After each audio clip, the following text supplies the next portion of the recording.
I'm so excited to share with you. This is a simple trick to help you stop peeing your pants. Hi, I'm Kaylee. I'm a prenatal and postnatal fitness specialist, and in the middle of my third pregnancy, I stopped peeing my pants.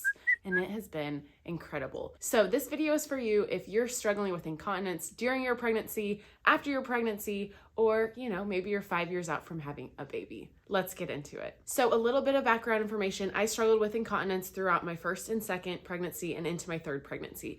I formerly was a group fitness instructor and a CrossFit instructor. I knew a lot of things about the muscles and the body, but I completely ignored my pelvic floor. And once I got my prenatal, postnatal fitness training with this last pregnancy, and I started implementing everything I had learned, I had a completely different experience. So essentially, after my first pregnancy, I had never been able to do jump ropes or any high impact activity again without peeing myself a little bit. That all changed during my third pregnancy, and I'm gonna tell you how. Now, I am certain that I was still peeing myself into my third pregnancy because I was teaching full time and I had to bring a backup outfit to school just in case I sneezed. So what is this simple thing?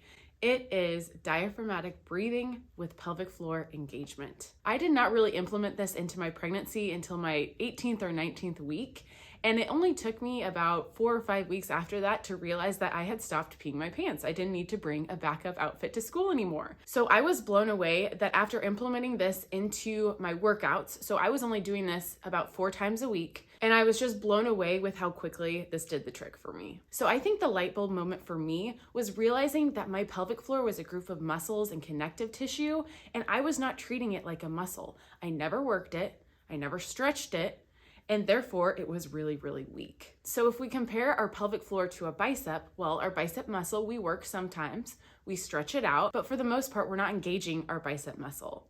And it's the same thing with your pelvic floor. So you can actually have an overly tight pelvic floor, or you can have a really weak pelvic floor, and both of those can actually cause incontinence. My pelvic floor was weak. So as soon as I got a little strength into my pelvic floor, I stopped peeing my pants. It was that easy. So I'm gonna teach you how to do this, and I'm also gonna tell you why I think diaphragmatic breathing with pelvic floor engagement is so much more easy and effective than Kegels. Okay, so I'm gonna talk you through one of these magic diaphragmatic breaths. So I want you to get good posture, sit on your sit bones. We're gonna be breathing deep into our lungs. It's going to expand your rib cage 360 degrees. I don't want you to think about bringing your shoulders up. Your shoulders should stay down, but your chest should expand out. You're filling up your lungs with air, and then on the exhale, you're breathing out of your mouth with an O shape like this. And I think that's important because that O shape allows your air to escape a little slower. And on the exhale is when all the magic happens. That's when you engage your pelvic floor and your core muscles, which we'll talk about in just a second. Let's start with that deep breath. So put your hands right on your shoulders, breathe in through your nose, out through your mouth with an O shape. This time, put your hands right on your belly and right on your chest. Breathe in. They should both be expanding out a little bit.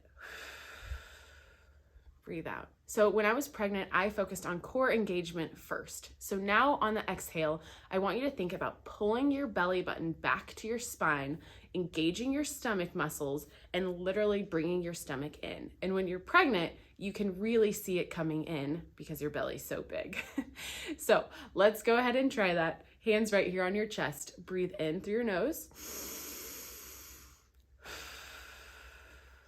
Out through your mouth, squeeze your core, bringing that belly button back. Do you feel that? That is step 1 of your diaphragmatic breath, and I was actually doing these during pregnancy to protect my stomach tissues. You want a nice, strong core that holds in your belly so that your linea alba, the connective tissue at the front of your stomach, doesn't get overstretched. The second thing we're gonna do is on that exhale, you're gonna be squeezing your core, and now you're also going to be lifting your pelvic floor. So think about everything between your pubic bone and your tailbone, the front, the middle, the back. You're squeezing up your sex organs. Think about lifting them up.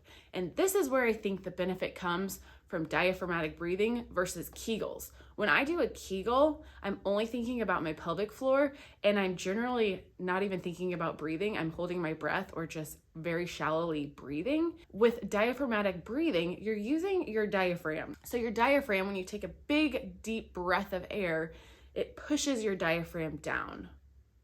So then when you exhale, it lifts your diaphragm back up. So your diaphragm goes from pushing down on your stomach organs to then lifting up, and on the lift up, that's when you can engage your pelvic floor. Now you've created the space that you need to really get some good lift, strong engagement. You're really working your pelvic floor muscles. So let's try this again. Hands on your shoulders.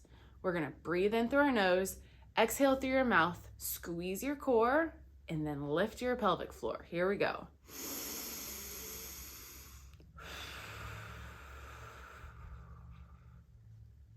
Did you do it? Okay, now once I was not pregnant, these breaths felt so different to me without having a big belly. So when I'm postpartum, I do the opposite. So I breathe in through my nose, and then I breathe out through my mouth, and I start with my pelvic floor. I lift my pelvic floor, and then I think about pulling it up all the way through to my belly button and squeezing in my core. So obviously both are effective, because when I was pregnant, I was squeezing my core first and then lifting my pelvic floor. And then in the postpartum, I was lifting my pelvic floor and then squeezing my core. It's whatever works for you. And again, it is a lot to think about. If you're really just struggling with incontinence, I would do your pelvic floor engagement first and then think about pulling in your core. If you are pregnant and you're really worried about your stomach tissues, I think that's why I naturally was doing that first. And then near the middle to the end, I was lifting my pelvic floor. But that was still enough for me to stop peeing my pants in the middle of my second trimester. Okay, so let's do one more breath. This time, let's start with our pelvic floor and think about pulling and lifting it up, and then also pulling back your belly button into your spine. Here we go. Breathe in through your nose. Lift that pelvic floor, squeeze that core. All right, so that's it. That's what cured my incontinence in the middle of my third pregnancy. So I know it's possible, but you actually have to implement this to reap the benefits. It's not gonna work if you know how to do it, but you're not doing it. You're not gonna reap any benefits. So before you go, I've created a whole 90-day prenatal workout series. I'll put it up here, but it includes all the prenatal core work, all the diaphragmatic breaths, everything I did that helped cure my incontinence. You can do it right along with me. If you implement diaphragmatic breathing into your daily routine and it cures your incontinence, I would love for you to put that down in the comments. Come back, tell me how you're doing. Other than that, thanks so much for being here. Subscribe to my channel if you're not already, and I hope to see you again real soon.